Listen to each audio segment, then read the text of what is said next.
what is it like to wait? What is it like to see the goal and not be able to arrive yet? Today we're going to look at what happened when Israel was required to do this and the remarkable faith that we'll see going forward that they demonstrated to obey God through this trial of their patience. This is Eric Slawick, the UWM Pen Guy, and this is the Bible Commentary. As always, if you like what you're seeing, I would ask that you hit like and subscribe in order to help the channel grow. And now, without further ado, let's get into the Word.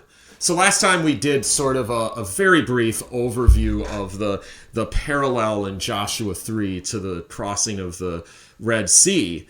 And now we're going to look at exactly how remarkable this sub-miracle, so to speak, actually is. And the first element of that is the fact that they had to wait there for a time before they passed over. They had to, they knew, they were in front of this river, and it's not a very large river, but it's still a river. They didn't have boats or pontoon bridges or anything like that, and they had to just kind of sit there and wonder what was going to happen.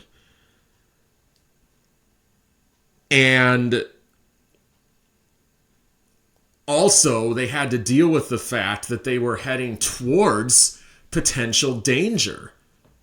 That they had to kind of sit there and allow any doubts or fear that they had in their hearts to stew and to build. And that will continue to happen and be magnified in chapter 5. And yet, there's no wavering. And there's no hesitation. They had to sit there and they had to look at this mighty city of Jericho and just sort of, in their mind, twiddle their thumbs, just doing nothing. And so, with all that as background, let's read the verse. Then Joshua rose early in the morning, and they set out from Shittim. And they came to the Jordan, and he and all the people of Israel, and lodged there before they passed over. So we see how going into this verse, there's anticipation and there's a sense of delay and testing.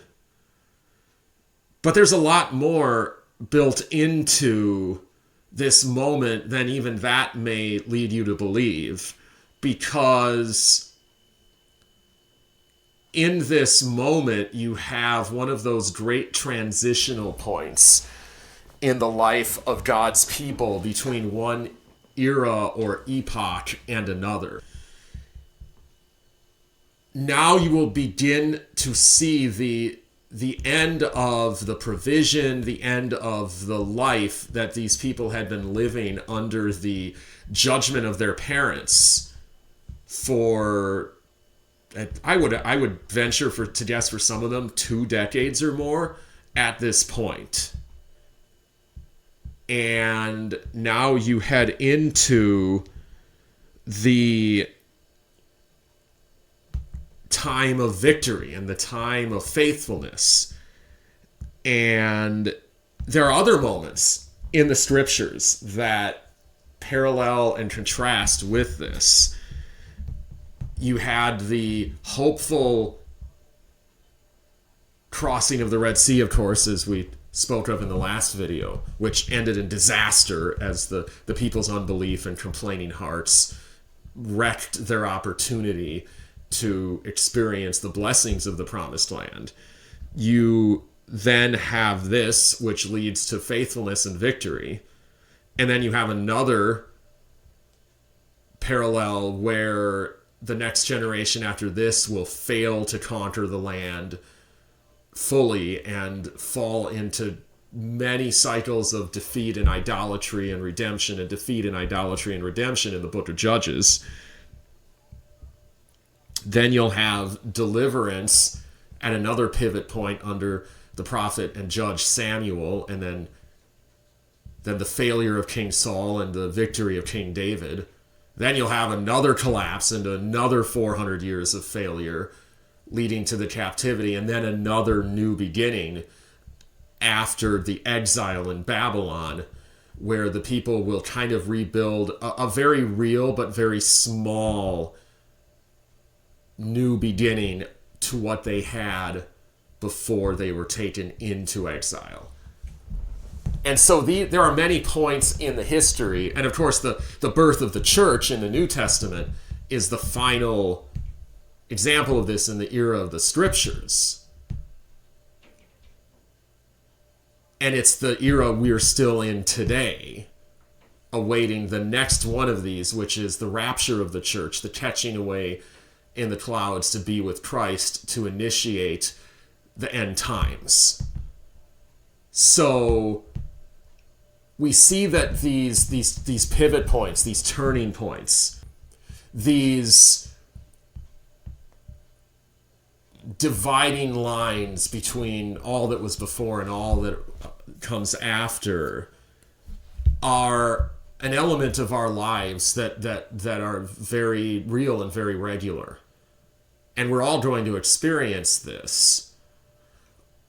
We're all going to experience how God will work in different ways in our lives at different times if we're God's children, and if not, then obviously other things will need to happen first in order to have the first epoch of your life that is in God.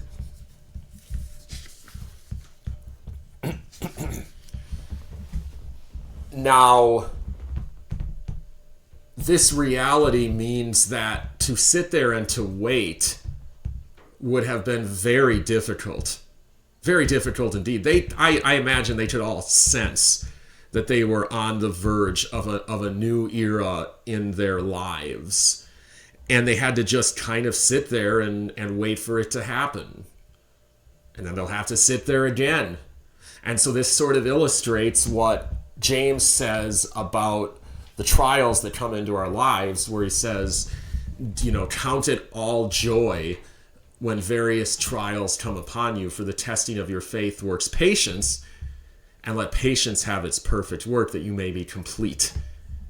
And patience here was obviously the key, as I'm sure it had been for years and years before this, for this generation. But now it must, in some ways, these final hours of patience must have been more difficult than any of the others that had come before, because they're right there. They can see the goal. They're mere days, weeks, and yards, literally, or miles from the goal, and yet they can't go yet. And it's the culminating trial of our lives sometimes, or of an epoch of our lives, to be this close and then not allowed to finish a thing that we have sought, gain a thing we have sought, finish a thing we've struggled through for so long.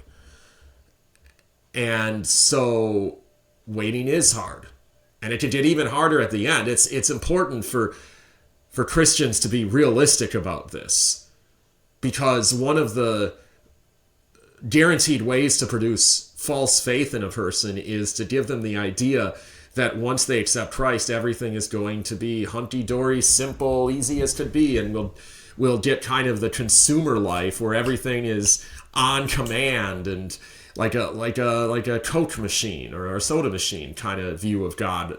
I've called it that for a long time, and it's an accurate one, the way a lot of people look at the Christian life.